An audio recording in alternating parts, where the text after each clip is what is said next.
Qué gusto, estamos comenzando la semana. Hoy es día lunes, lunes 8 de enero del 2024. Feliz año, Goyo. Feliz año, Douglas. Qué gusto Mucho tenerlos. gusto.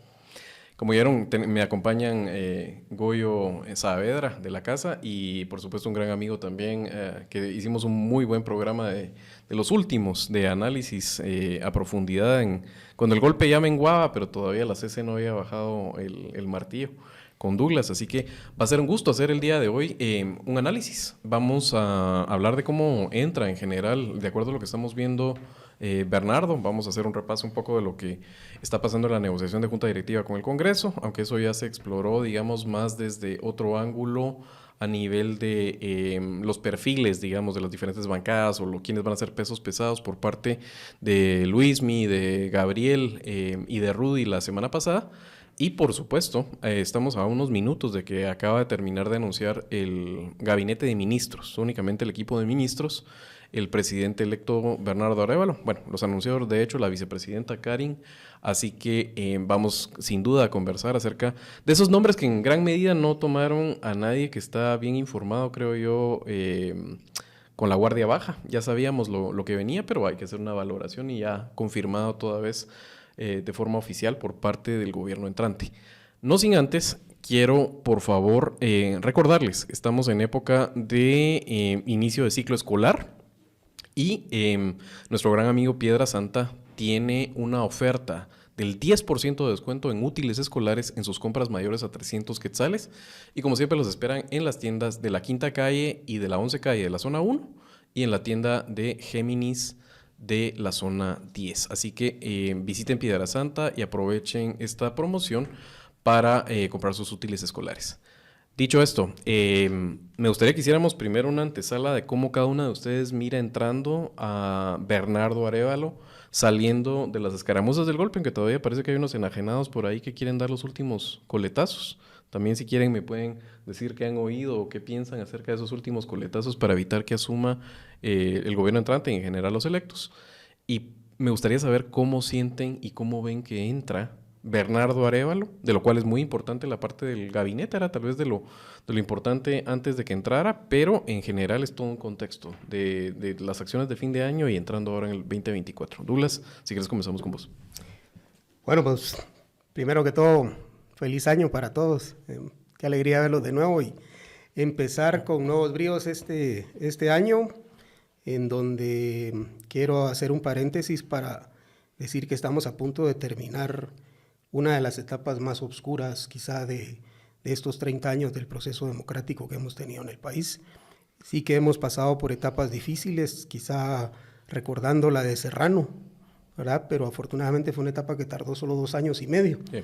Aquí fue una larga noche de 4 años que finalmente estamos viendo que está por terminar, no sin antes dar sus últimos coletazos, como solía decir Gramsci, sí. ¿Verdad? Siempre he citado que los momentos antes del amanecer son los más oscuros, sí. Generalmente. Entonces todavía podríamos esperar un poco de esa oscuridad antes de que termine de amanecer. Ahora, ¿cómo entra Bernardo? Es una buena pregunta porque depende de muchas valoraciones que querramos hacer, ¿verdad? Y generalmente se entra a un gobierno dependiendo primero de cómo se ganó la elección, y creo que eso fue algo categórico, fue contundente, el resultado fue muy claro, pero no podemos perder de vista que tuvimos, lo escribí incluso en una columna, la tercera vuelta, ¿verdad? Después de la segunda vuelta vino una tercera vuelta, que fue, ya no se enfrentaba en un balotaje contra una candidata, sino fue su enfrentamiento final contra el sistema que pretendía derrocarlo, a través de un golpe de Estado, dicho sea de paso, porque que quede en los anales que se calificó esto como un intento de golpe de Estado, de derrocar a un presidente democráticamente electo, y que por lo menos hasta el día de hoy, 6 días antes de que asuma el poder, no lo consiguieron, ¿verdad? Pero sí que quede sentado esto. Y creo que esto le da lo coloca en la historia ya de por sí como un presidente que ha marcado historia incluso antes de ser presidente. Miren qué curiosidad esa, ¿verdad? Porque es un presidente que ha enfrentado una o varias intentonas de golpe y ni asumido. Y ni siquiera ha asumido la presidencia, ¿verdad? Esa es una característica tal vez que vamos a leer en los libros dentro de 25 o 30 años, de cómo un presidente, la historia de un presidente que logró reponerse de varias intentonas de golpe antes de asumir. Ahora, la parte importante es, con este material que tiene histórico, ¿cómo cuenta él que entra? ¿Verdad? Y aquí es donde juega un rol muy importante la comunicación de Bernardo. Tengo que reconocerme a mí mismo dentro de los que hubiésemos querido, un Bernardo mucho más confrontativo quizá. Uh-huh. Pero también soy de quienes reconocen que al día de hoy la estrategia que él implementó le funcionó, sí, ¿verdad? Estoy de acuerdo con ambas incluso dentro del ajedrez nosotros podemos ver ajedrecistas que son agresivos y hay quienes son un poco más conservadores y postergan su ataque hasta el ataque final y pues son incluso algunas partidas muy cansadas, ¿verdad? Para uno, quisiera que se resolvieran más pronto, pero estoy entendiendo que Bernardo es más... Como Anatoly Karpov. Exactamente, del segundo estilo, ¿verdad? Sí. Que digamos le gusta tejer. Te tantea cuando te tiene, ajá, ya después hasta no te el final, ¿verdad? Y creo que ahí se refleja un poco más el estilo de Bernardo, ¿verdad? Un estilo mucho más mesurado, tendrá que ver con su formación diplomática, pero que al final ha sido asertivo y le ha dado los resultados que lo tienen aquí. Y como decíamos al inicio, después de no una, sino varias intentonas de golpe, pues sigue en pie, ha llegado, entendería yo, victorioso, y ya dependerá de cómo maneje él este espacio de comunicación, que todo espacio de comunicación también es un espacio de poder, para acrecentar su capital político, o bien, mal manejado, también podría ser un espacio desperdiciado para acrecentar y apoderarse un poco más de la escena pública. Digamos eso como tal vez una primera impresión. Buenísimo. Goyo, ¿querés construir sobre lo que ya inició Douglas ahí desmenuzando? Sí, completamente. Me parece, primero, buen año y feliz año a todos. Un gusto compartir micrófonos con Javier, con Douglas. Completamente de acuerdo con la lectura de Douglas. Yo sí no hubiese esperado un Bernardo más confrontativo. Me parece que... ¿Porque lo conoces o porque crees que era...? Porque creo que no es la posibilidad de lo que necesita el país, ni lo que nos permitiría y le permitiría al bloque, digamos, que lo ha puesto en la presidencia, salir avante con un proceso sano de transformación institucional, que es lo que estamos viviendo y vamos a vivir. Pero comparto completamente en que estamos empezando a conocer una visión de gestión que también debería de proyectarnos y darnos tranquilidad de cuál es el futuro que vamos a enfrentar, indistintamente de los escenarios que podamos crear. Veo después de la presentación de ministros que hay hay una visión clara de una lectura de cuál es el reto, ¿verdad? Más allá del reto de quienes han estado detrás de dar un intento de golpe, creo que la lectura de este equipo y de su presidente y vicepresidente electos es un rescate a la institucionalidad. Y pensándolo en lo que hemos dicho en varias veces en el programa, se vive no solo un cambio de gobierno, sino también un cambio de régimen, de una autocracia competitiva cerrada, ¿verdad? Que estaba buscando cerrar cada vez más las opciones de participación, a tratar de reconstruir un enfoque democrático en un lapso muy corto de tiempo. También leo que esa reforma de 2016, que postergó la transición de mando, le ha permitido a Bernardo Arévalo y a Keren Herrera vivir unas pruebas que no había vivido ningún presidente antes de sentarse en la silla presidencial. Y de alguna forma le ha permitido tomar la temperatura internamente a su equipo, esperaríamos, pero también a la reacción de las instituciones. De alguna forma eso nos podría hacer pensar que los primeros 100 días van a ser distintos a los primeros 100 días de los últimos gobiernos. Y por mucho veo en cada una de ellas, en sortear los retos, en tejer su juego de ajedrez como lo está tejiendo, pero también en afrontar y presentar el gabinete como lo está haciendo, Y después de los ejemplos que hemos tenido, veo con mucha satisfacción que tenemos un político que aspira a verdaderamente ejercer como estadista. Y eso, creo yo, para los retos actuales de Guatemala es una buena noticia. Sí, yo para agregar un poco a lo que están hablando ustedes, creo que Bernardo, hay que ver después de la presentación del gabinete, pero sobre todo porque él mismo reconoce que hay un déficit de representantes de pueblos originarios. Eso que sí que estaba en su mente antes de que le preguntara a la periodista Joana Garzón por qué eso va en contra de el eslogan Un futuro sin CACIF, que lo aclaró él, me parece muy bien, y ese nunca fue un eslogan de campaña, y menos de Bernardo. Y creo que se empiezan a ver las diferencias de Bernardo con otra gente del mismo partido, con otras figuras además. Alguien que sí tenía una posición más anti-CACIF, por ejemplo, ha sido Samuel Pérez, pero Bernardo no es Samuel. Entonces, creo que empiezan a verse esas diferencias. Y con los pueblos indígenas, pues efectivamente, este no es un proyecto de gobierno de pueblos indígenas. Sin embargo, hay un alineamiento y hay una alianza que se empezó a forjar con las movilizaciones que han sido claves. Y no sé si porque Bernardo, ese proyecto tenía, al final de cuentas, armar un gabinete es un ejercicio difícil, tenía en mente que eso le hubiera gustado y o no le dio tiempo o no encontró cómo meter esos cuadros, pero habría que ver si esa dinámica, antes de anunciar el gabinete, hubo una comunicación con los pueblos para entender eso y qué otro espacio se le puede dar en el Ejecutivo a algunas personas, entendiendo que hay puestos que son de cariz político. Estoy pensando además cosas como las gobernaturas, por ejemplo, que las gobernaciones son totalmente políticas, tienen muy poco de técnicas y también todavía faltan secretarías y algunos nombramientos claves en eso.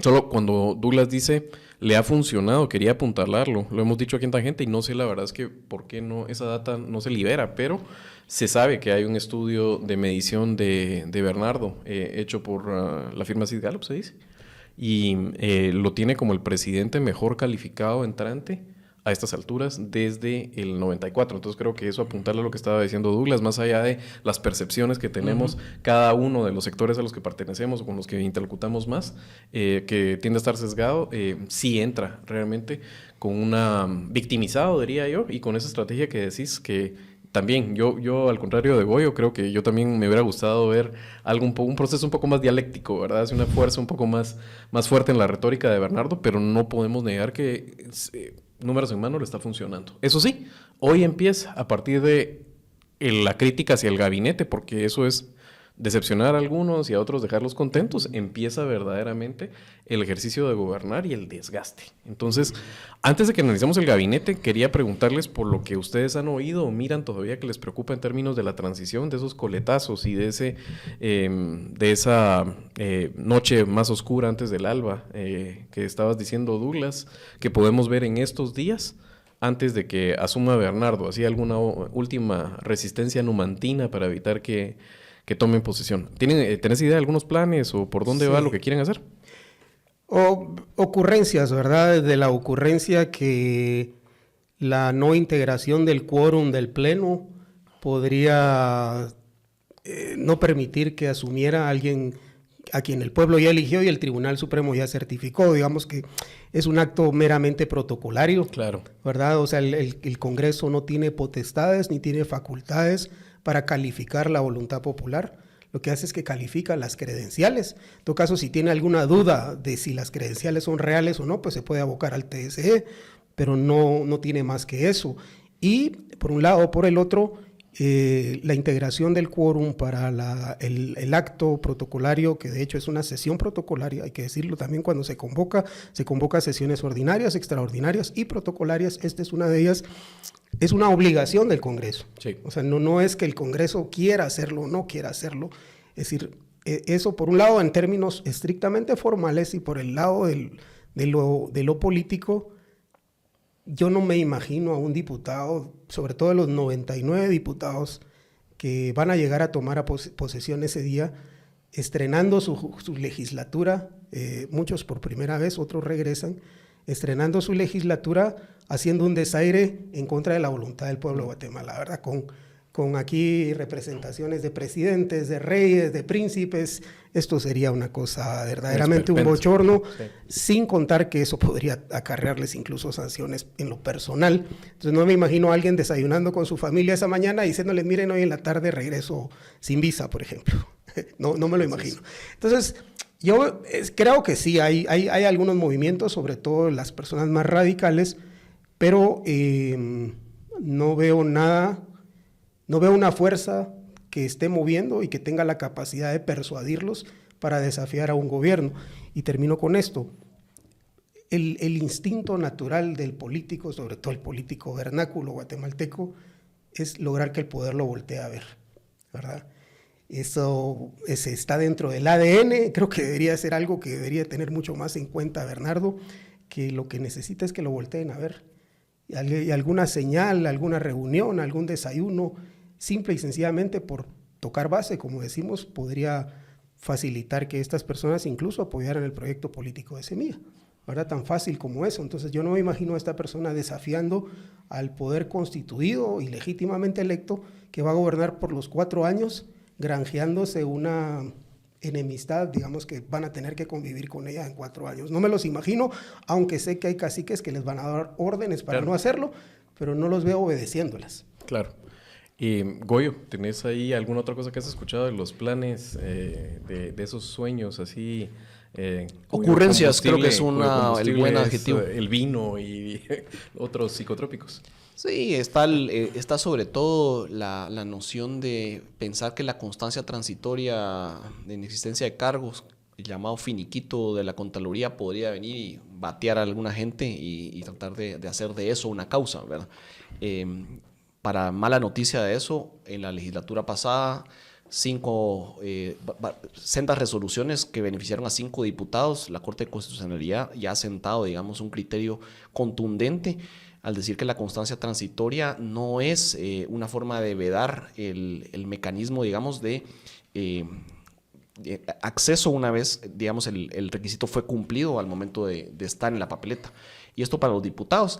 Esa era un poco la idea o la noción que se quería tratar. De alguna gente también escuchaba tratar de encontrar algo para la vicepresidenta electa por su gestión en la USAC. Completas ocurrencias, ¿verdad? Y por otro lado también estaba la idea o la intención de que la Corte Suprema de Justicia jugara pelota con las solicitudes de antejuicio que fueron presentadas. Eso no ha pasado, son completamente espurias. La resolución de una de las gestiones que de alguna forma había tenido detenidos y que ha exculpado, pues aunque el antejuicio pues continúe, ha dejado muy mal parada la exposición del caso, así que yo no veo que ese tipo de tesis vayan a tocar, digamos, de alguna forma algún tipo de reto con lo que la Corte de Constitucionalidad, la ciudadanía, el pueblo, la institucionalidad y la comunidad internacional ya han ratificado. Entonces, sinceramente, son esos los que he escuchado, pero no le doy cabida, digamos, a que alguna de ellas tenga o algún sustento político por un lado y mucho menos uno que pueda ser algo legal, ¿verdad?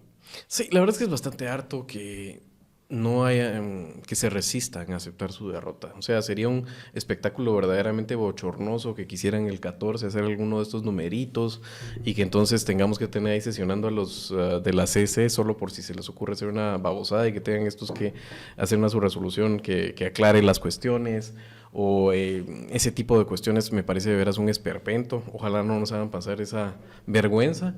Y si no, pues yo creo que es un poco más de combustible para los hornos del tío Bernie, ¿verdad? Entonces, creo que por ahí va la cuestión. He oído eso. También algunos insisten con el tema de que como Semilla está suspendido, entonces no se puede desafiliar y es el secretario general. Son muladas, ¿verdad? O sea, es gente muy infantil. Huizaches ahí con sus interpretaciones que... Quería tocar el tema porque siento que es importante y ser responsables, no ser alarmistas de más. Vamos a ver estas cosas, las vamos a ver, pero la gente que no se preocupe, va a haber transición, va a ser Bernardo el que asuma con el gabinete que anunció el día de hoy.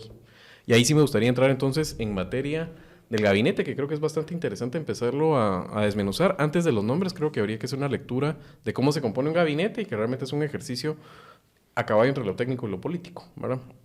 Sin embargo, antes de eso, quería recordarles también, tenemos a nuestro patrocinador San Miguel, que en el 2024 sigue con los talleres de melamina, de armado de muebles de melamina. No se requieren aquí, no estamos hablando de que usted tiene que ser un ebanista ni tiene que ser un carpintero, sino que al contrario, puede ir con amigos y puede aprender a armar muebles que son repisas, que vienen preensamblados, que vienen cortados al láser, cortados por expertos, como son San Miguel, que tiene madera de expertos.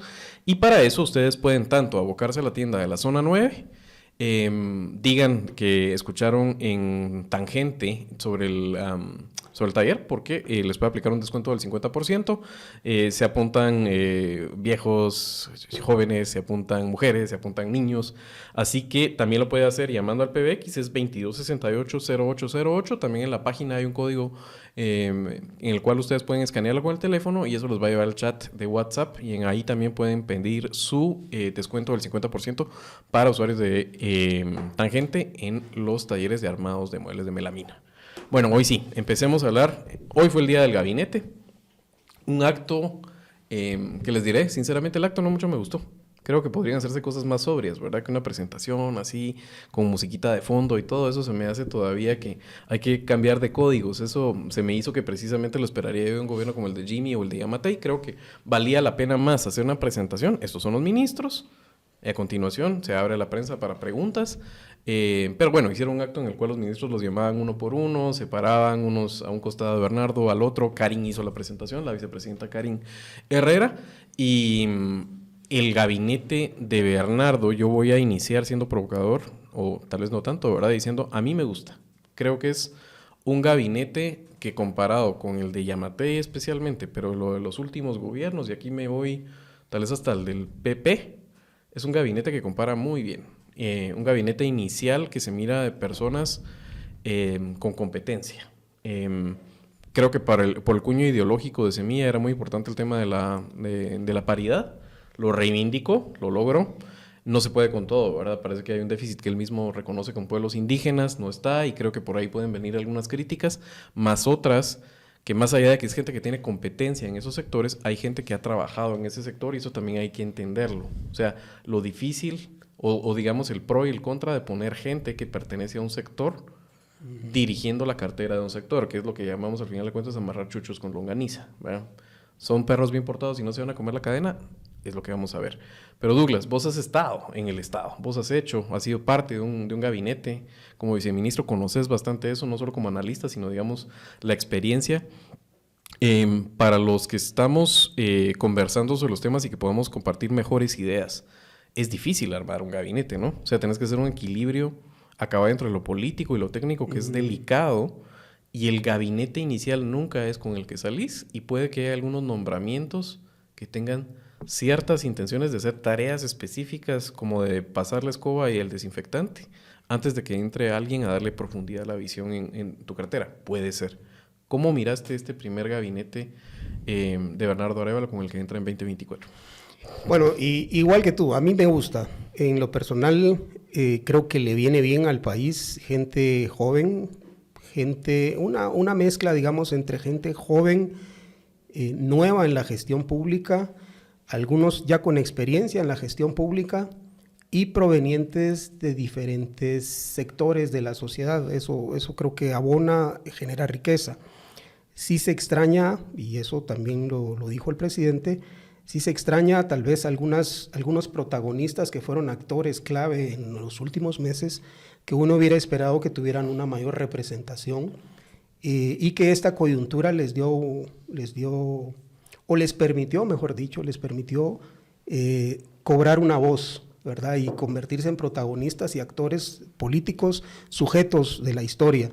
Y creo que con ellos habrá algo que hacer.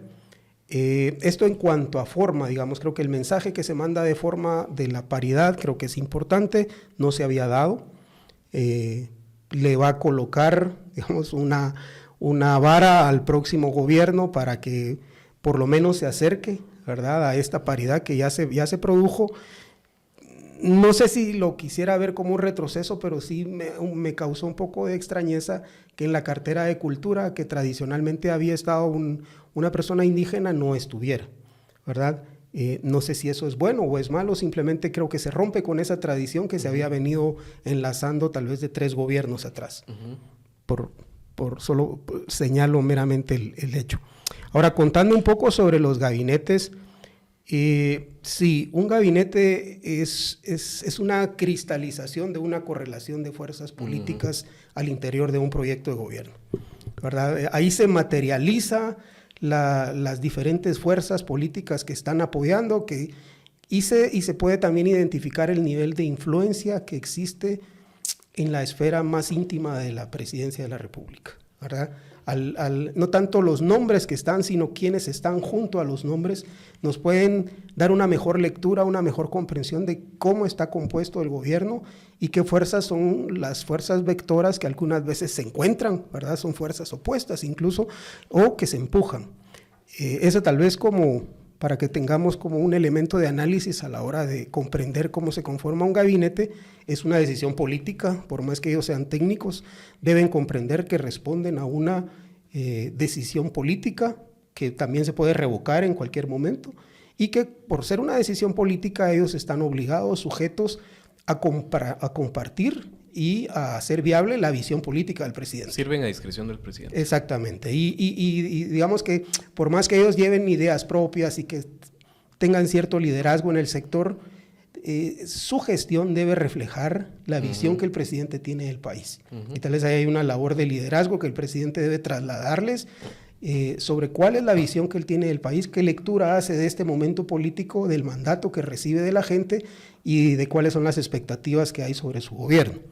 Ese tal vez es otro elemento, y tal vez un tercer elemento que quisiera poner en la mesa es no solo basado en el nombramiento, sino en cuál va a ser el papel de cada nombramiento. Y me voy a tratar de explicar. Tenemos una maquinaria ya bastante descompuesta, que a veces no se compone solo con cambiar al piloto, sino es que hay que cambiar la maquinaria. Entonces, para hacer el símil acá, de pronto no es solo el nombramiento del ministro, o no basta solo con nombrar a un ministro, sino es que hay que crear un nuevo ministerio, o una nueva institucionalidad, o incluso un nuevo sistema. Y quizás donde yo identifico tal vez cuatro sectores o 4 subsistemas problemáticos, es en el de salud, educación, comunicaciones y finanzas públicas. Creo que allí sí que hay que hacer una cirugía mayor. En el caso de finanzas públicas, pues es una institucionalidad que de pronto metiéndole mano se compone, ¿verdad? Eso te iba a preguntar yo, porque uno tiene una idea que ahí quiera que no funcionan las cosas, y de hecho funcionan mejor con el actual ministro que con el anterior, que no ha sido tan desastroso. Sí, pero lo que sucedió, lo que vimos en los últimos meses son cosas inéditas, ¿verdad? No, el apagón del sistema sí. Creo que sí amerita pues repensar y pensar por qué sucedió en primer lugar y qué los llevó hasta ese punto, y hacer las correcciones que sean necesarias en el menor de los casos. Ahora, en temas como el Ministerio de Comunicaciones, sí pensaría yo que amerita, ahí la idea fundamental es crear el Ministerio de Obras Públicas, ¿verdad? Que tenga las 2 posibilidades de contratación, la tradicional y la de alianzas público-privadas en cualquiera de sus modalidades, ¿verdad? Que al final el espíritu es trasladar el riesgo al empresario, sea un llave en mano, sea una alianza público-privada, pero que se traslade el riesgo al empresario y que tengamos la posibilidad de tener mayor velocidad para la construcción de obra pública. Es decir, no basta con alguien que llegue a administrar los contratos que ya se han hecho. No solo la velocidad, sino que la calidad es importantísima. Fundamental. O sea, el Ministerio de Comunicaciones es todo lo que no quisiéramos en este momento. Es lento, es clientelar y la hora que entrega es de pésima calidad. Goyo, vos lo conoces, además, al ministerio desde adentro. ¿Querés hablarnos del ministerio o en general querés primero hacer un preámbulo del gabinete? Pero me gustaría tu visión con el tema del ministerio. Sí, podemos hablar en general de un preámbulo. Yo veo que, y comparto que la designación del gabinete tiene una particularidad importante en la forma en que se ha desenvuelto la dupla presidencial, y es que sí se mira un equipo en ellos 2 trabajando, ¿verdad? No es el presidente de un lado y tratando la vicepresidenta de seguirle la pista, o el absoluto rompimiento que de alguna forma hemos visto actualmente. pero no recuerdo, digamos, esa coordinación de roles tan activa desde, no sé, desde hace unos 2 o 3 gobiernos. ¿Y el Conejo, tal vez? Bueno, Otto Pérez y Roxana Valdetti podríamos también ponerlos como ejemplo, el PAN, bueno, sí, ¿verdad? Sí. Pero sí creo que rompe... Algo no criminal.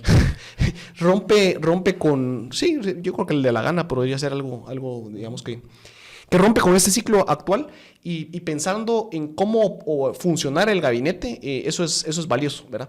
Pero también veo que los retos que han enunciado son importantes. Esa recuperación de la institucionalidad pasa por reformas de gestión pública, ¿verdad?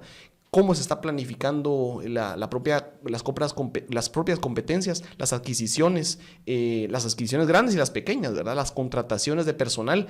Hay una serie de factores en la carrera administrativa y de servicio civil que son importantes y que van a tener que afrontarlas con lo que existe, con disposiciones que estén en su marco y pensando si se pueden impulsar reformas y hacer una ganancia, ¿verdad?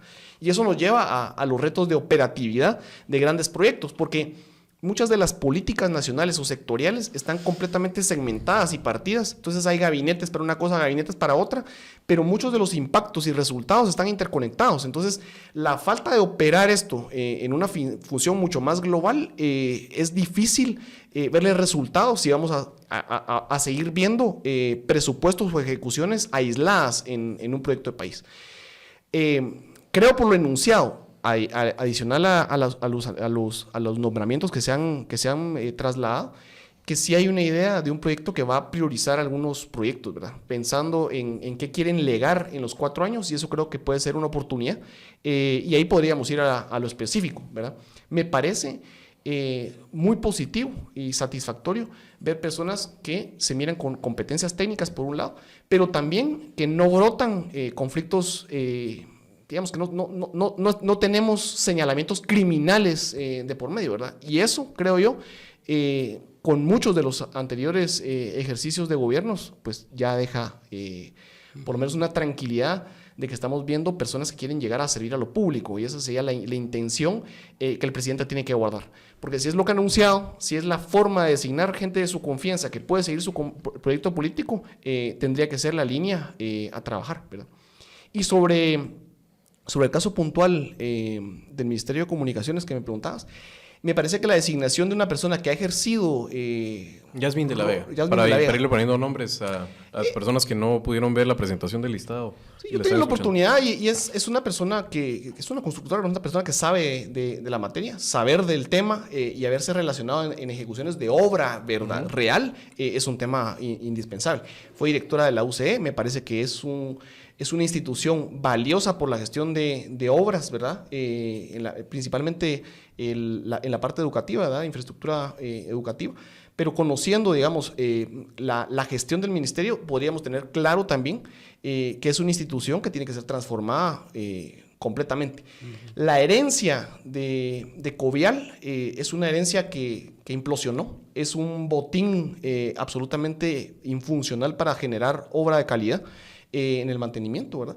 Y la asignación de nueva obra, pues la circulación, o sea, en realidad la comprensión de la ciudadanía, ya digamos destapó completamente con los casos de corrupción lo que antes tal vez era un juego tras bambalinas, ¿verdad? O sea, aquí se está asignando contratos que en realidad son contratos de obra fantasma porque se asignan una y otra vez y sabemos que la obra no se construye, son obras que en algunos momentos se han empezado y se han detenido, no hay contrato de obra de infraestructura que no haya sido modificado por lo menos 7 veces. Eso nos dice la calidad y el entuerto administrativo que está siendo utilizado también para saquear la función pública.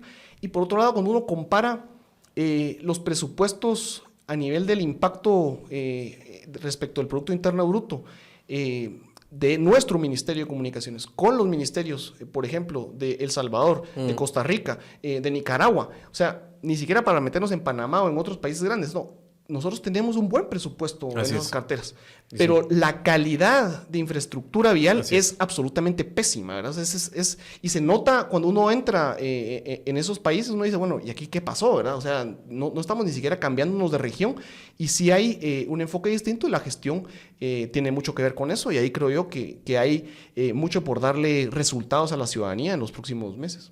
Sí, yo quiero, digamos, para hablar del tema de comunicaciones y terminarlo de redondear, primero, y eso aplica para todos los ministerios, es no podemos ser hipercríticos. Creo que la primera lectura de que es un buen gabinete es lo primero. Lo siguiente que vamos a hacer, ya sea para bien o para mal, estamos hablando de gente que todavía tenemos que dejar que la bola ruede para ya tener mejores lecturas. Dicho esto, creo que la decisión, en este caso, del Ministerio de Comunicaciones es una decisión pragmática. No sabemos si antes de eso el rumbo inicial iba por otro lado, pero lo que veo yo es una vieja constructora, o sea, alguien del sector, que originalmente no es lo ideal que debes de tener ahí, gente del sector que ha sido constructora y de la gremial de proveedores del Estado. Puede ser en algún momento incómodo por su pertenencia, tener que decirle no a algunas personas que obviamente se están frotando las manos porque sienten que la cercanía con la arquitecta de la Vega de Furlan les significa oportunidades de negocios por default. Pero lo que le está apostando, creo yo, es a alguien que va a garantizar, o esa es la apuesta que yo asumo que hace Bernardo, es calidad en la obra, como dice Goyo. Creo que es más importante en eso, en este momento, para Bernardo, que es la parte que duele más, que reforma de procesos profunda, que estoy totalmente de acuerdo con Douglas, que es necesaria. Digamos, no tengo a la arquitecta de La Vega ni a la Cámara de Construcción por un referente en ese sentido. La Cámara de Construcción siempre le ha apostado a un observatorio de la calidad del gasto público, y los que saben un poco de políticas públicas saben que eso no te da los resultados que veras querés en términos de calidad en la gestión, tanto en agilidad como en contrapesos, checks and balances, para que eso sea sano. O sea, eso que está diciendo la Cámara de Construcción, que lo ha dicho de por vida, es algo que no funciona, que no va por así. Cualquiera que sepa un poco de políticas públicas te lo dirá. Entonces creo que por ahí va el asunto. Lo que sí es que Yasmín va a tener que demostrar que esa fama que le precede en el gremio, que sí le precede de una mujer decidida, con carácter, eficiente y recta, se traslade a una cartera que es de las más sensibles en este momento. Y me parece que ese es de las también señalamientos que le hacen a Bernardo de cercanía con el CACIF, que no se puede negar. O sea, tiene ella una cercanía con empresas que son muy cercanas al ecosistema de la cementera, por ejemplo, y más tradicionales que esos no existen. Otros que les hayan llamado, no sé si ir uno por uno, porque es un poco complicado, sino creo que tendríamos que ir bloques, hablando o de los más importantes o los que les llamen la atención. Tenemos que hablar de Jonathan Mencos. Jonathan Mencos es el único diputado electo que va a servir, si es que este Congreso no se pone con estupideces y no le otorga el permiso. Pero podría, digamos, en las negociaciones de junta directiva, eso podría estar pasando, ¿va? Pero si todo sale bien y como debería ser, va a pedir permiso en el Congreso y va a ser el ministro de Finanzas, que ese es de tus ministros más importantes. O sea, más importantes que finanzas, gobernación y relaciones exteriores, no hay. Por supuesto, todos son importantes, después podemos hablar de educación, salud, de infraestructura, pero esos son clave. ¿Cómo miras, cómo miras, Douglas, a Jonathan, que eso ya estaba cantado, se sabía que él era la carta para eso en el presidente, no hay sorpresas ahí, que sea el hombre para dirigir finanzas? Sí, antes tal vez de dar unas apreciaciones de Jonathan, que conocemos su trayectoria, creo que sí es importante resaltar, voy a llamarlo así, la valentía que tiene asumir una responsabilidad de gobierno en las condiciones que se está asumiendo. Sí. ¿Verdad? Acabamos de iniciar el programa diciendo que venimos de una noche muy oscura que está afortunadamente a punto de terminar, pero que aún no termina. Y la decisión de dar ese paso al frente se tomó en medio de esa noche oscura, asumiendo los riesgos que eso conlleva, riesgos familiares, personales, de seguridad, incluso riesgos económicos, porque este sistema está tan maltrecho que para irlo parchando, varios diputados tuvieron esa brillante iniciativa de colocar unas multas que son multas impagables completamente para un funcionario público como un ministro que gana, por ejemplo, 50,000 quetzales redondeando. Al salir de su gestión tiene que asumir multas de 100 millones de quetzales. Es una cosa absolutamente ridícula. Entonces, o roba para poder pagar las multas, o nombra al contralor para negociar que no le pongan multas, o simple y sencillamente nunca más en la vida vuelve a ser funcionario. Sí. Entonces creo que las personas que están tomando un riesgo saliendo de organismos internacionales, viniendo incluso de universidades, de la academia, creo que sí merecen un mérito y un respaldo de la población por esa decisión que están tomando. Van a ser sujetos de críticas en las redes sociales, de investigaciones, Está abandonando comodidad y ponerse a servir al país. Exactamente, comodidad y discreción de su vida personal incluso, sí. ¿verdad? Sabemos que ahora incluso doxan, como se dice usualmente a las personas, te exponen a tus hijos, a tu familia. Sí. Entonces creo yo que eso sí amerita resaltarlo, sobre todo quienes no provienen de la política, alguien que pues se postuló para un cargo y que decidió participar en un proyecto político, pues sí que sabe a qué se está metiendo, pero una persona que viene de fuera, incluso del país, hay quienes vienen casi fuera del país, y asumen esa responsabilidad, creo que merecen el encomio y el apoyo, ¿verdad? Y también decir que de ninguna de las personas, pero particularmente en el Ministerio de Comunicaciones que estábamos hablando de Yasmín tiene una trayectoria tanto en el sector público como en el sector privado, y pues sí hay que reconocer que ha sido una persona, además de competente, ha sido intachable, ¿verdad? Entonces también eso creo yo que hay que decirlo abiertamente, porque no necesariamente haber hecho gestión pública equivale a haber sido corrupto, ¿verdad? Y eso creo que debemos hacer educación cívica para contar esto y para que se sepa y que no se estigmatice a las personas simple y sencillamente por haber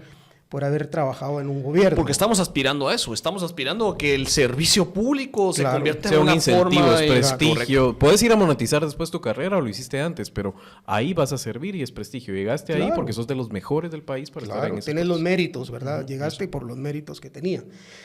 Que es el caso de Jonathan Mencos, ¿verdad? Para entrar en materia, digamos, una persona con una trayectoria en el sector financiero del país, de las finanzas públicas y de la política fiscal, de los pocos cuadros expertos externos al Estado, ¿verdad? Porque a pesar de que inició su carrera en el Banco de Guatemala, el resto de su carrera la inició desde afuera, o sea, desde el análisis de las políticas públicas y desde formular papers, documentos para sustentar la política pública fiscal. Entonces creo yo que sí estamos en presencia de un cuadro que tiene esas dos calidades, de haber sido formado en el Estado y de haber también tenido una fuerte participación en la academia, y esta tercera faceta, que es por la que llega a ser ministro, no llega por haber estado en un tanque de pensamiento, sino que él llega porque se involucró en la política, ¿verdad? Desde hace 4 años ya él decidió tomar un rol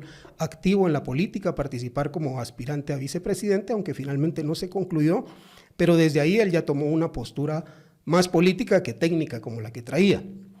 Creo yo que tiene el gran desafío que es un desafío que tienen casi todas las personas que vienen de la academia o que vienen de los tanques de pensamiento, de tratar de que su visión no lo reduzca, sino al contrario, se amplíe para convertirla en una visión de Estado y no en una visión sectorial o académica, ¿verdad? Entonces creo yo que ese es el reto.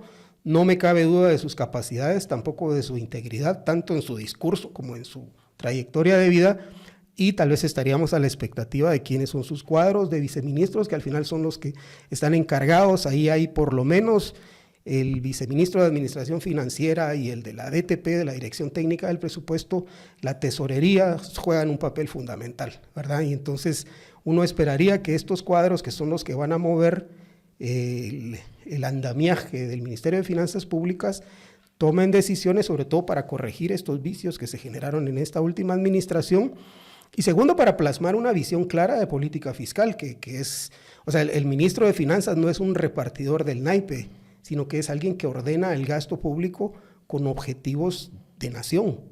Entonces eso creo que nos ha hecho falta, no tener a un receptor pagador en finanzas, sino que tener a alguien que oriente la política fiscal de cómo los recursos con los que todos contribuimos sirven para apuntalar objetivos colectivos, ¿verdad? Vamos, en estos 4 años vamos a sacar a cuántos niños de la desnutrición, vamos a ampliar en cuanto a la cobertura de salud, la educación. Ese es el expertise de Jonathan. Vamos a construir cuántos nuevos kilómetros de carretera de calidad.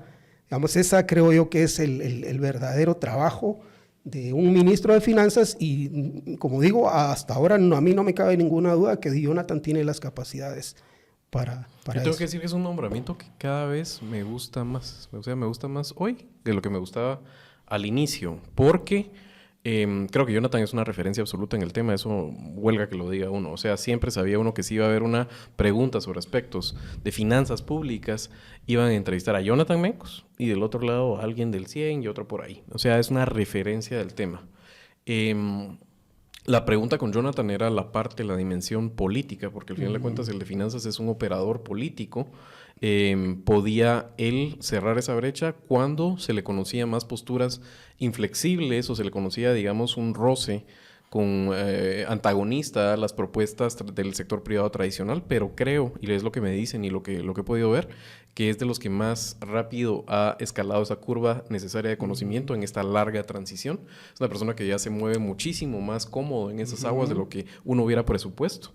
Y que creo que merece la oportunidad de coronar una carrera muy encumbrada en términos de los tanques de pensamiento aquí en Guatemala, sobre todo al frente del ICEFI, y que además es la visión en gran parte suya. No es el único, hay mucho trabajo. Félix Alvarado construyó sobre el anterior ejercicio de programa de gobierno que había dirigido Patricia Orantes hablo de cuadros de semilla. Ese trabajo se le entrega al final de cuentas a gente como Oscar Villagrán, a gente como Jonathan Mencos, y ellos, especialmente Jonathan, es el que lo pone en términos de cantidades y hace el único realmente junto con el de Cabal, que tiene, digamos, ahí otro a su doppelganger, ¿verdad? Que en el caso de Julio Héctor, que son los únicos que hicieron un ejercicio serio en ese caso de partidas presupuestarias para la visión de gobierno. Así que, ¿quieres agregar algo sobre Jonathan? No, yo creo que es un nombramiento meritorio, ¿verdad? Y que ilusiona la posibilidad de que haya una persona que tenga ese nivel de comprensión. Y muy congruente, muy semilla, ¿no? Correcto. De partido, ¿verdad? En la visión de ejecutar esa política de gobierno. Creo que sí, uno de los retos y de la administración trasladado también es cómo se va a coordinar esa gestión de no ser un cajero pagador con las expectativas que puedan ir surgiendo de los territorios, porque esencialmente el rol de administración de los recursos, más allá solo de la parte de gobierno, es el que tiene mayor contacto directo con las necesidades de alcaldes de municipalidades y obviamente la gestión política con el Congreso. Y entonces creo yo que es un buen momento para observar cómo la parte académica y todo el mérito de ser una autoridad en la materia nos va a poner en referente a guiar y conducir ese ejercicio de gobierno de semilla, de lo que se está planteando. Si quieres, vamos acelerando un poco el paso para poder cubrir, no nos va a dar tiempo de todos, pero tal vez los que más nos llaman la atención. Rápidamente quisiera platicar de Goyo, Carlos Ramiro Martínez. Estamos hablando de un hombre de carrera, estamos hablando de una apuesta porque eso deje de ser el cementerio del Retiro Dorado de corruptos y toda la vergüenza que hemos pasado desde Sandra Jovel. Pedro Borolo creo que fue un stopgap, pero claramente lo que después ha hecho Búcaro, además defendiendo, le ha tocado, y cuando le digo le ha tocado es entre comillas porque podría bien haber renunciado gobernante golpista. ¿Qué te parece, Carlos Ramiro, al frente de la cartera de Exteriores? Ese es un reto. Bueno, primero decir que él también es otra autoridad en la materia porque ha sido una persona de carrera, 3 veces viceministro, es un embajador de carrera y una persona muy cercana a Bernardo Arévalo. Es satisfactorio también saber de alguien que tiene una noción de cuál es el rol y de las relaciones internacionales en general. Ojalá veamos a Guatemala, digamos, dentro de todos estos retos nacionales que tengamos, proyectarlos también en la gestión de las relaciones internacionales. Ese va a ser uno de los principales puntos. Hoy me enteraba también que hay unos movimientos atípicos en la carretera de Ministerio de Relaciones Exteriores, así que seguramente se están preparando para lo que evidentemente viene y es los cambios, ¿verdad? Muchas veces de estos cambios y revertir esa degradación que han dejado algunas de las administraciones pasadas, tiene que ver también con un tema de costos, ¿verdad? Porque repatriar a muchas de las personas que ya se fueron, muchas veces está fuera de los presupuestos, fuera de la planificación, pero también montar una carrera de nuevos cuadros que se interesen a cómo construir y cómo generar los incentivos apropiados, no necesariamente con las mejores remuneraciones al principio, es un esfuerzo importante y algo que los que verdaderamente tienen un servicio exterior, países latinoamericanos, es lo que los repunta, ¿verdad? México, Brasil, países que verdaderamente se han tomado esa tarea. Así que ver a uno de esos funcionarios de carrera asumir la gestión en un momento tan crítico es no solo meritorio, sino satisfactorio como ciudadano escucharlo. Y yo deseo lo mejor, no solo en el rol que va a representar, sino en poder orientar ese servicio exterior y construir verdaderamente un semillero de algo que apueste por rendir frutos en administraciones futuras. Como decía Goyo, estamos hablando de, ahí sí, un hombre del presidente, siendo el presidente un experto en la materia. ¿Algo que agregar? Sí, Douglas? quizá... Y pueden hablar entre ustedes. A mí me llama la atención mucho este nombramiento, porque para mí es el nombramiento ideal y típico de un ministro. Es decir, una persona que es competente, experta, un líder dentro de su sector, que eso es, digamos, un ministro es un líder de su sector, pero además con toda la confianza del presidente. Claro. ¿Verdad? Es decir, porque ser un cargo, un nombramiento político, uno esperaría, es decir, es lo que sucede en la mayoría de democracias desarrolladas, y tal vez hago un paréntesis acá. Sé que hay alguna gente cercana a Semilla, cercana al presidente, que puede tener ahorita cierta desilusión con los nombramientos, y esto es típico, esto sucede en todos los gobiernos. Siempre hay personas que se creen mucho más amigas de lo que son, o se creen mucho más líderes de los sectores de lo que realmente son. Verás que, mire, yo participé en el plan que se hizo de las mesas de discusión de educación, entonces yo pensé que me iban a nombrar de ministro. Estas cosas pasan. Y regresando a Carlos Ramiro, quería hacer esta reflexión, que cuando realmente hay partidos institucionalizados y hay cuadros que por años han militado en los partidos, la decisión es mucho más fácil. Los invitados son poquísimos, ¿verdad? Si nos remitimos a la democracia cristiana, por ejemplo, no había casi ninguna persona que viniera de afuera, porque claro, todos eran de la democracia cristiana, sí. Pues se habían formado en ese partido, se habían preparado para gobernar, y entonces lo lógico era que dentro de sus mismos cuadros, de ahí salían los ministros. Igual un poco con el PAN, tal vez ya hay sido algunos invitados, pero siempre la característica eran cuadros del partido o amigos cercanos del presidente que fueran competentes, ¿verdad? Incluso es una de las cosas que recuerdo muy graciosa yo de las anécdotas de los presidentes, que le preguntaron precisamente eso. Pero ves que, mire, usted nombró de ministros a sus amigos, le dice, ¿verdad? Y entonces, mis enemigos. Y entonces le responde él: ¿y usted qué quiere? Que gobierne, uno gobierna con sus amigos, le dice. ¿O qué quiere usted? Que gobierne con mis enemigos.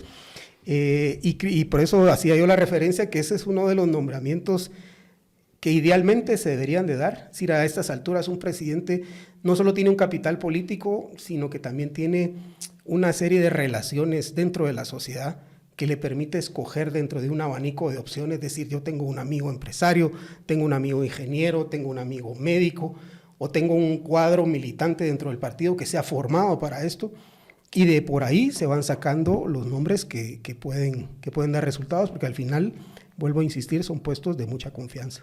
Les propongo que hablemos de gobernación, que no podemos dejar de hablar de gobernación, y luego, si quieren, escogemos cada uno y no se vale repetir. Se vale hacer un comentario sobre, pero habría que poner otro, de un ministro que nos haya llamado la atención, sea para bien o para mal. Pero empecemos con gobernación.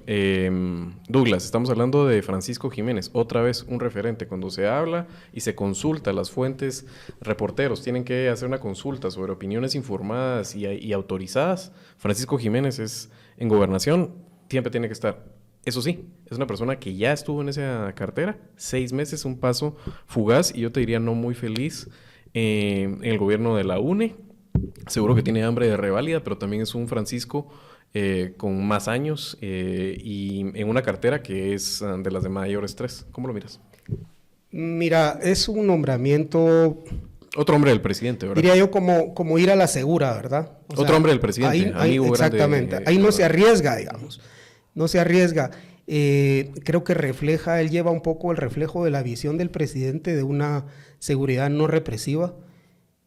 Seguro. Creo que ahí llevo yo una desaveniencia, porque al escuchar uno a la gente en la calle, creo que sí, una política de shock en el tema de seguridad, sobre todo con bandas de crimen organizado que y sobre todo después de lo que ha hecho Bukele, que toda la gente operan exactamente, que operan en los barrios, en las colonias. Yo tengo la particularidad que mi núcleo de cuando yo he sido candidato Mi núcleo de votantes están en asentamientos, en zonas de áreas marginales o barrios populares. Tengo mucha relación, mucho contacto, me escribe esta gente. Pues ahora con las fiestas uno se comunica, les pregunta cómo están. Y la verdad que, a diferencia de nosotros que podemos estar pensando que el golpe, que salvemos la democracia, la queja de ellos es que no pueden salir de sus casas, ¿verdad? Y hay, digamos, extorsión. El tema de la seguridad es un tema fundamentalmente que golpea mucho a los sectores populares y que se están prácticamente en estado de indefensión. Entonces, sí es cierto que hay que institucionalizar, hay que recuperar la institucionalidad del Ministerio de Gobernación, hay que hablar de gobernabilidad democrática, pero también en determinados momentos se necesita que la fuerza del Estado se sienta, y sobre todo en estos territorios. Entonces creo yo que ese es uno de los desafíos. No dio tiempo para conocer esa faceta del ministro, probablemente los 6 meses fueron muy cortos, pero sí va a tener que conformar alguna especie de fuerza de tarea para atender esta situación, porque sí es grave, ¿verdad? No podemos negar que existen territorios completamente abandonados y que son producto de estas gestiones de gobernación que han abandonado a la población a su suerte y en algunos casos con connivencia de la misma autoridad.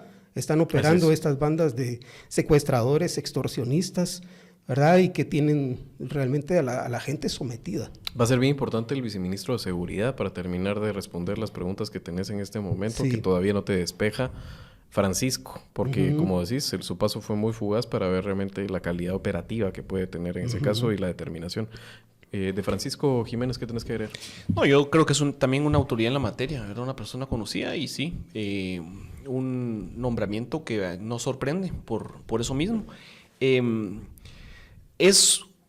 Creo yo también un tiempo en la seguridad del país completamente distinto a cuando ejerció en la cartera. Los retos y los llamados también son la asumió en tiempo de crisis, ¿se acuerdan? Sí, ese es digamos, la inflexión venía subiendo todavía no bajó ahí hasta que llegó Manicual. Hasta que llegó Manocal. Entonces, sí, fue un periodo breve.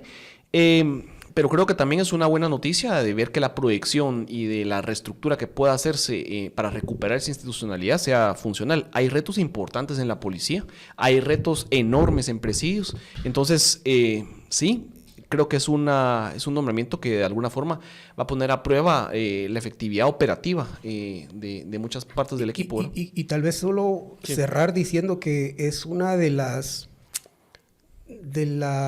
los lados flacos por donde van a querer medir la gestión de Bernardo. Claro. Es decir, no van a, cuando la crítica venga, no va a ir encaminada a medir el nivel de empatía, de solidaridad que tengan las políticas de Bernardo, sino que se van a enfocar precisamente en donde no haya tenido, digamos, la consistencia o la claridad para afrontar, o donde su metodología de enfrentar esa o de abordar esa problemática no compagine con el grito de la gente.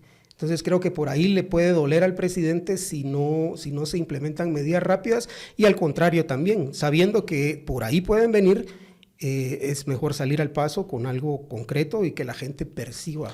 Sobre todo porque aquí en este país, con poca sofisticación quizás, pero el enfoque de seguridad ciudadano, respetuoso de derechos humanos, constructivo, prevención del delito es visto como debilidad. Aquí la mayoría, o sea, está bien metido el chip de la gente, quiere ver cabezas partidas. Bueno, ahora sí, si quieren empecemos el ejercicio. A mí un nombre que me sorprende es el de Henry Sáenz, nombramiento para Ministerio de la Defensa. Me sorprende a bien en el sentido de que recientemente ascendido a general de brigada. Es que fue ascendido, y a eso es a lo que iba. Él fue ascendido porque es la designación. Hay que recordar que el cuerpo del ejército sí tiene una institucionalidad importante, respetan rangos, jerarquías y entienden los procesos. Eso me parece muy bien comprendido también por Bernardo, pero también es un mensaje a la institución armada, decir, yo también los conozco, los comprendo. He seleccionado este perfil, una persona que tiene también una reputación intachable, ¿verdad? A lo interno, reconocido por eso al interno de las filas del ejército, pero también que obliga a graduar a los que están arriba, ¿verdad? Y todo ese ajuste cuestionado en algún momento que había generado descontento de la administración actual de prolongar los espacios de servicio de los altos rangos, pues también encuentra, digamos, en este tipo de respuestas una forma también de oxigenar a la institución que yo creo que puede empezar a orientarnos de que haya una visión al respecto. Ojalá que sea así. ¿Algún comentario? Otra de las expertices de Bernardo, seguridad y el ejército en general. Está escrito al respecto un libro muy bueno para entender el rol histórico del ejército en Guatemala. ¿Algo que tengas que agregar sobre el ahora general Henry Sáenz?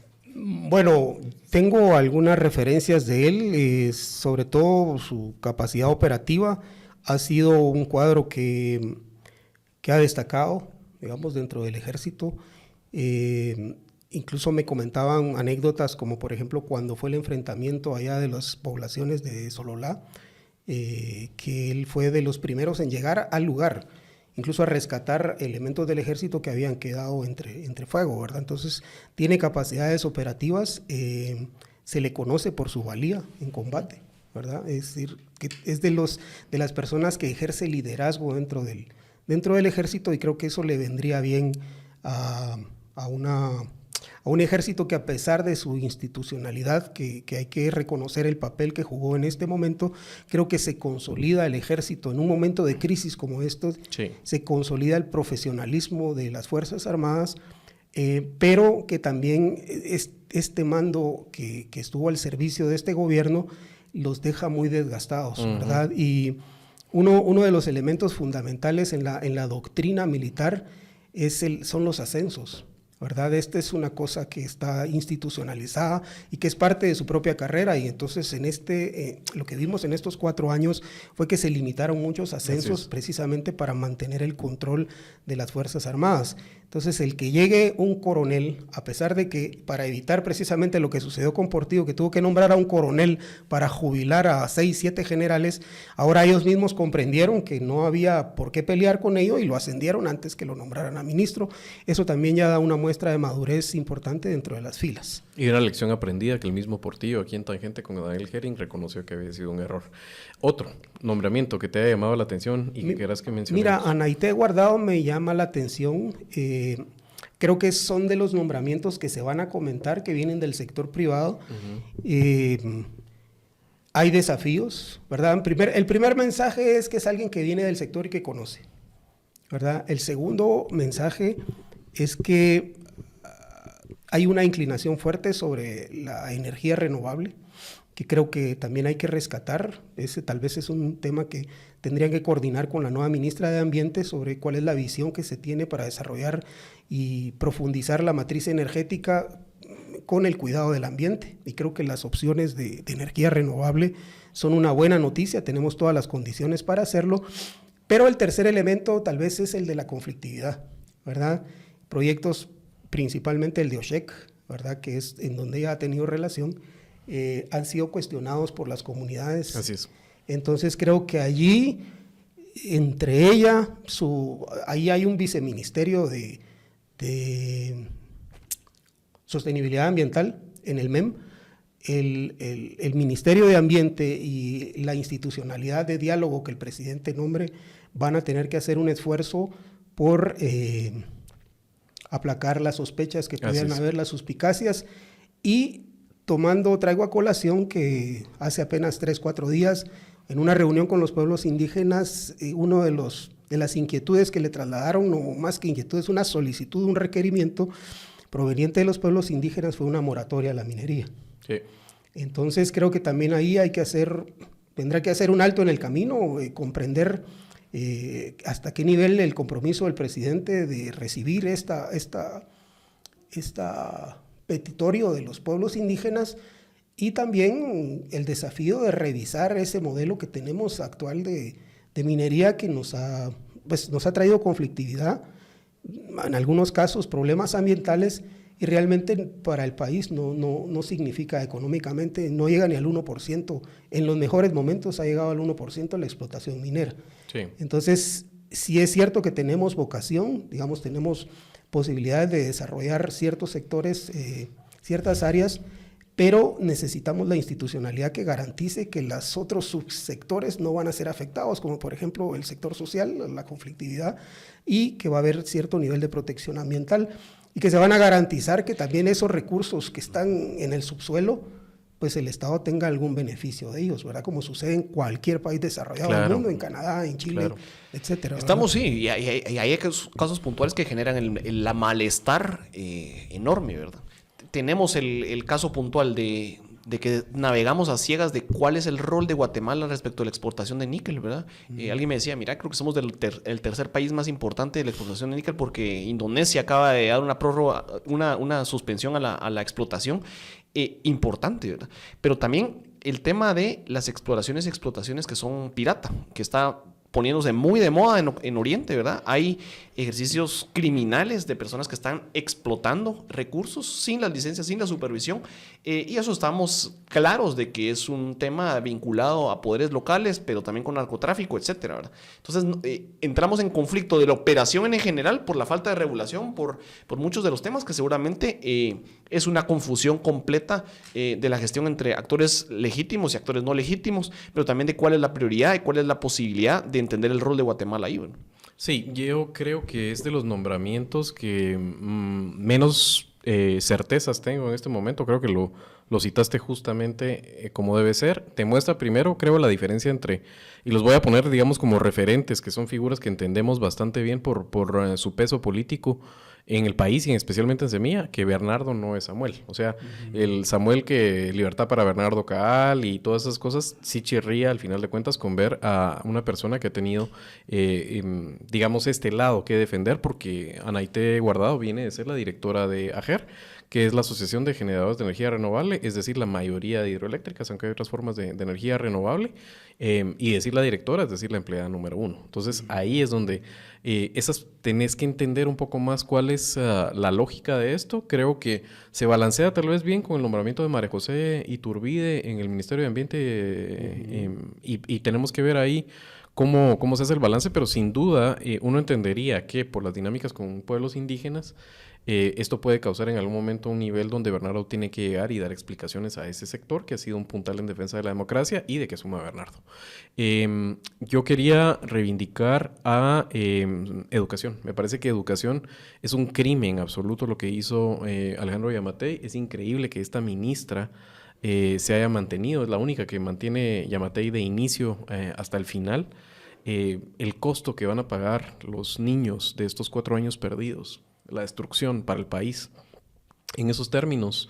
El seguro escolar. Sí, y para saquear todo, la calidad de las escuelas mientras estuvieron cerradas, que no las llegaron ni a pintar, los pupitres, todo eso que vimos que es dantesco, le cae la papeleta a Anabela Giraca. Anabela Giraca seguramente, me imagino yo, va a venir detrás con un equipo muy técnico. Creo que, digamos, va a ser interesante ver quién toma la parte administrativa en el Ministerio de Educación, porque uno imagina a esos referentes técnicos de antes, ¿verdad? O sea, a Óscar Asmitia, a Francisco Cabrera, a Lucía Verdugo.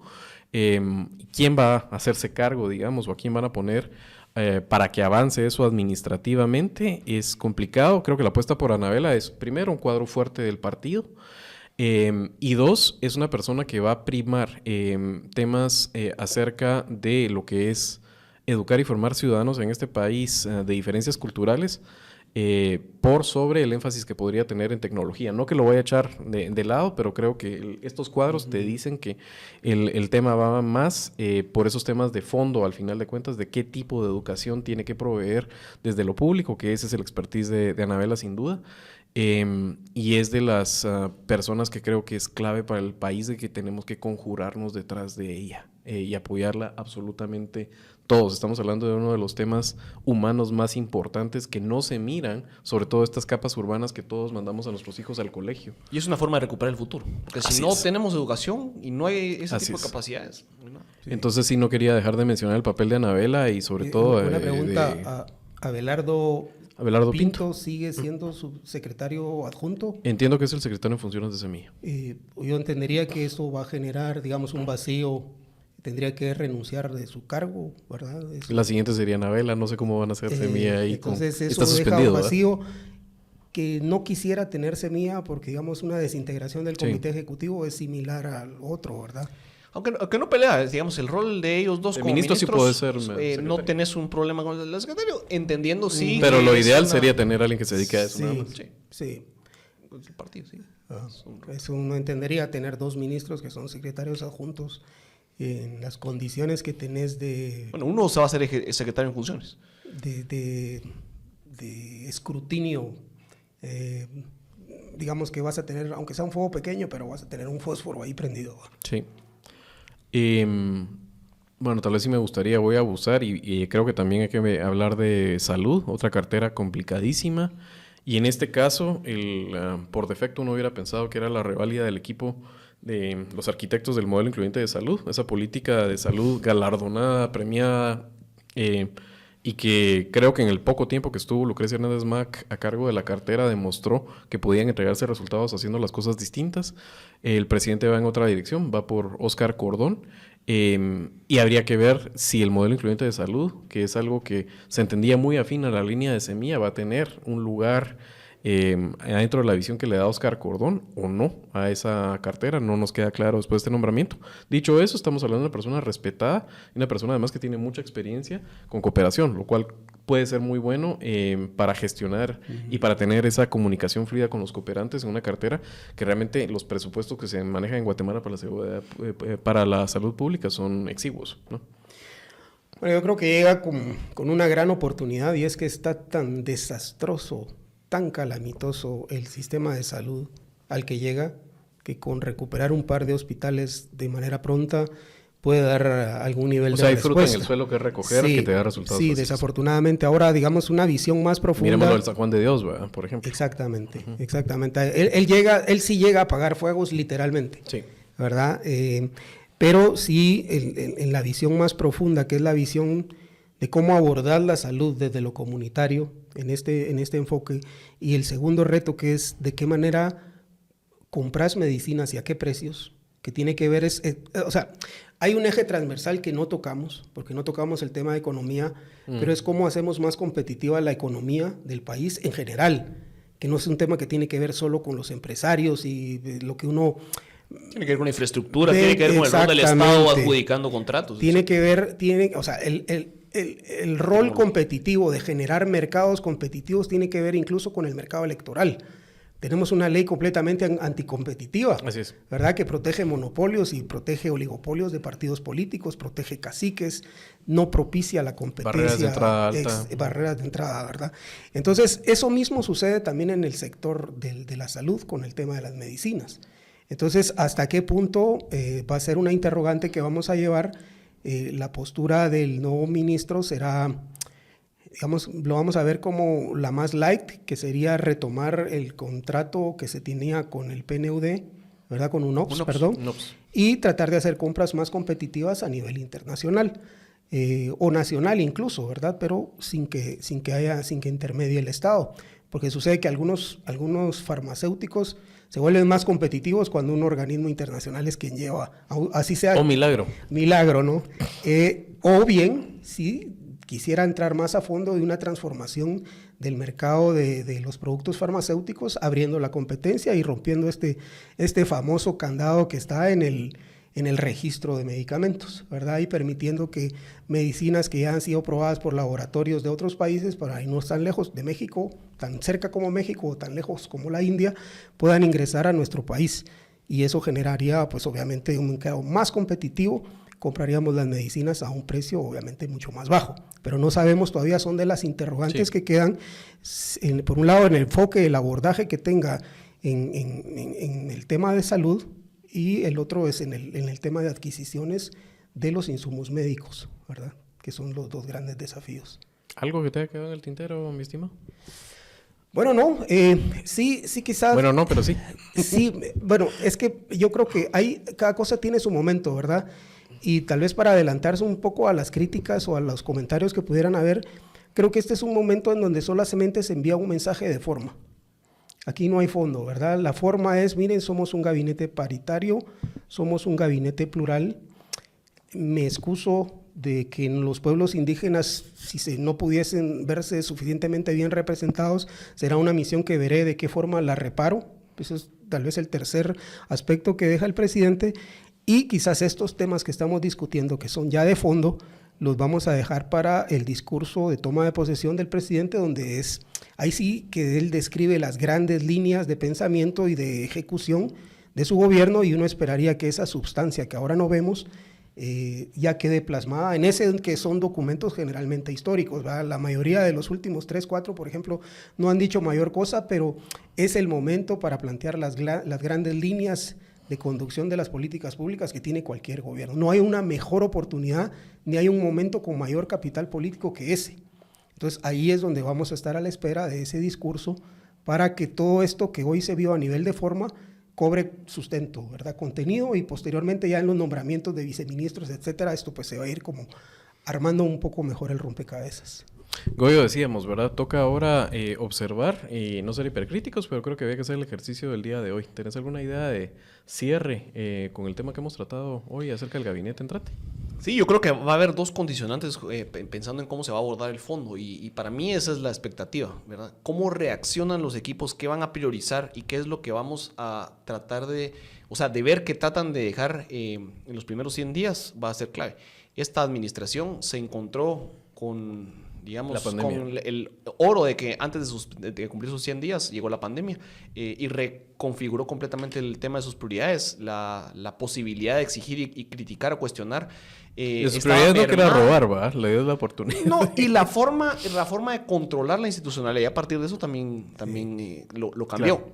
Hoy, para la administración de Semilla y de Bernardo Arevalo, Karen Herrera, viene un momento crítico esta semana, y es la negociación de la Junta Directiva del Congreso. A mí me parece que la forma en que van a darle cabida a la priorización de sus temas y ese trabajar en equipo, que es muy bonito, pero tiene que ver con cómo lo llevas a la práctica en la administración pública, con prioridades distintas, con retos distintos, con un gobierno que te prorrogó todas las contrataciones de personal hasta final de año. Antes era una concesión que contratabas a los personales temporales por 3 meses, ¿verdad? Esa había sido la práctica, por lo menos creo yo, desde el gobierno de La Gana en adelante. Este gobierno les dio contrato por el año entero, ¿verdad? Y de hecho quitaron a la gente que no era tan de confianza, y a esos no los contrataron, pero a los que sí son de confianza los dejaron. Ese es un tipo de temas que hay que ver, ¿verdad? Y me parece que con todo eso de por medio, tener un Congreso beligerante o que te quiere seguir el jueguito de los golpistas es un escenario. Otro escenario es un Congreso que te dice lo que decía Douglas, ¿verdad? Me vas a dar luz para que yo pueda proyectarme también, voy a tener acceso, no voy a tener acceso, a ver que mi agenda también camine, ¿verdad? Y ese tipo de negociación política, que es la que esperaríamos en un país democrático, es lo que se va a decantar en el tipo de conformación de Congreso y de comisiones de trabajo que vamos a tener en las próximas semanas. Yo tengo solo una suspicacia que quería comentarles, y es que cuando se hizo el anuncio que la toma de posesión iba a ser en el Palacio, y que, dicho sea de paso, voy a llevar FM Zacapa para los que somos de Zacapa, esto es un gusto, un lujo.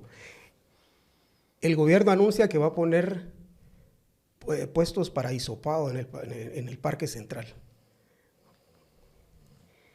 Y son cosas verdaderamente muy mezquinas, ¿verdad? Verdaderamente. Son, como quien dice, vamos a levantar. Y traigo a colación esto por la oportunidad de la pandemia, que al final fue un instrumento para mantener asustada a la gente y controlada. No salgan. Hoy no se puede manifestar, porque guarde, se van a contagiar. Y así nos fueron llevando, ¿verdad? Y este sometimiento social al que nos fueron... Y también si era necesario o no era necesario, porque yo sí creo que el encierro en algún momento dosificado era necesario. 2 años y... Tampoco. ¿Verdad? Y esto porque es que fue muy conveniente, ¿verdad? Así como lo de las cortes fue muy conveniente. No, pues ni modo, entonces que se queden y que junten 9 años. Y fueron utilizando mecanismos que aparentemente eran legítimos para instrumentalizarlos políticamente. Entonces, por eso traigo esto a colación, porque no me sorprendería nada que todo eso esté rodeado y pongan a hacer cola a un montón de gente con mascarilla en los próximos días para alentar una especie artificial de crecimiento de casos de COVID, para que la gente no salga ese día a festejar algo que le corresponde, que es un triunfo de todo el pueblo, que fue una batalla dura, hay que decirlo, que no fue una batalla solo de Semilla, hubimos muchísimas fuerzas y voces democráticas que peleamos porque en este país se respetara la democracia. Y que lo hubiéramos hecho exactamente igual si se lo hubieran hecho a Suri, se lo hubieran hecho a Sandra, pero se lo estaban haciendo a Bernardo Arévalo y se lo estaban haciendo al país también. Y creo que eso hay que salirlo a celebrar todos. Tenemos que salir y ese es un día de fiesta para el país, primero porque se acaba la noche y segundo porque triunfamos. Finalmente triunfó la democracia y pues se abre la posibilidad para una nueva posibilidad de un recomienzo del país, ¿verdad? Amén. Que así sea. Bueno, con las palabras muy lúcidas de Douglas, vamos a cerrar el programa el día de hoy. Por supuesto, Douglas, estás invitadísimo a que continuemos este ejercicio periódicamente, ¿verdad? Nos gusta mucho tenerte aquí en Tangente. Goyo, ya sabes, o sea, un crack, y es un honor estar siempre con vos. Y es además parte del equipo de Tangente, así que les doy muchas gracias. Este fue el primer programa que tuve la oportunidad de grabar en este año, vienen muchos. No se despegue de Tangente, vienen buenas entrevistas. Esta semana, no les voy a dar el spoiler todavía, pero estén pendientes, viene una entrevista de peso y después de eso tenemos que hablar ya no solo del Congreso analizado, como hicieron los compañeros, sino vamos a tener que hablar ya de cómo van esa carrerita entre hoy, que parece ser más entre Carlos López por ahí, alguien tal vez el Alan Rodríguez, Sandra Jovel y del otro lado Samuel Pérez. Así que eso se perfila, lo que está sucediendo en el Congreso, seguramente se abordará en la semana. No deje de estar en Tangente, sígale en todas las redes y denos follow, nos ayuda con el algoritmo. Y ayúdanos a seguir creciendo y comparta. Muchas gracias.